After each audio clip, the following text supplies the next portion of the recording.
बहुतांश खाद्यसंस्कृतीमध्ये कांद्याला अनन्यसाधारण महत्त्व आहे. स्वयंपाकघरात आपलं स्थान पक्कं केलेला हा कांदा कधी ग्राहकांचा तर कधी उत्पादक शेतकऱ्यांचा वांदा करत असतो. यंदाच्या रब्बी हंगामातील कांद्याची आवक अजून पूर्ण क्षमतेनं सुरू झाली नसतानाच कांद्याचे दर गडगडलेत.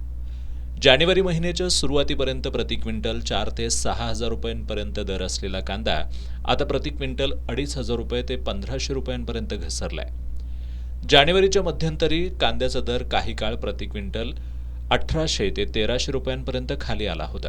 मात्र आवक कमी झाल्यानंतर दरात काही अंशी सुधारणा झाली आहे. यंदा खरीपातील कांदा लागवडीचं क्षेत्र वाढलं होतं, मात्र पाऊस आणि बदलत्या हवामानामुळे कांदा पिकाचं नुकसान झालंय. त्यामुळे एकरी उत्पादनात घट झाली आहे. याशिवाय चांगल्या भावाच्या अपेक्षेनं अनेक शेतकऱ्यांनी वेळे अगोदरच कांद्याची काढणी करून तो बाजारात आणल्यानं बाजारात कांद्याची आवक वाढली आहे. कोल्हापूर बाजार समितीमध्ये दिवसाला 50 ते 60 ट्रक कांद्याची आवक होतीये. सध्या बाजारात कांद्याचा सरासरी दर प्रति क्विंटल 1,500 ते 2,500 रुपयांपर्यंत आहे.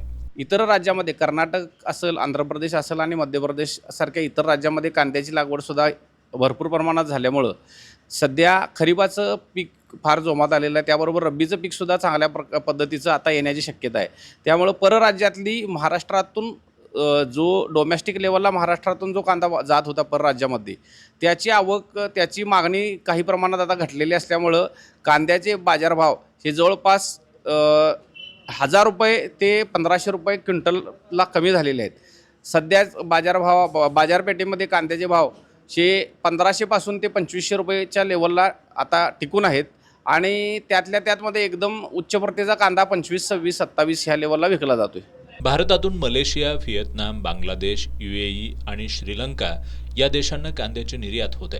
मात्र 20% निर्यात शुल्क हा निर्यातीमधील मोठा अडथळा ठरतोय. सरकारनं निर्यात शुल्क हटवलं तर भारतीय कांद्याला आंतरराष्ट्रीय बाजारात चांगला दर मिळण्याची शक्यता नाकारता येत नाही.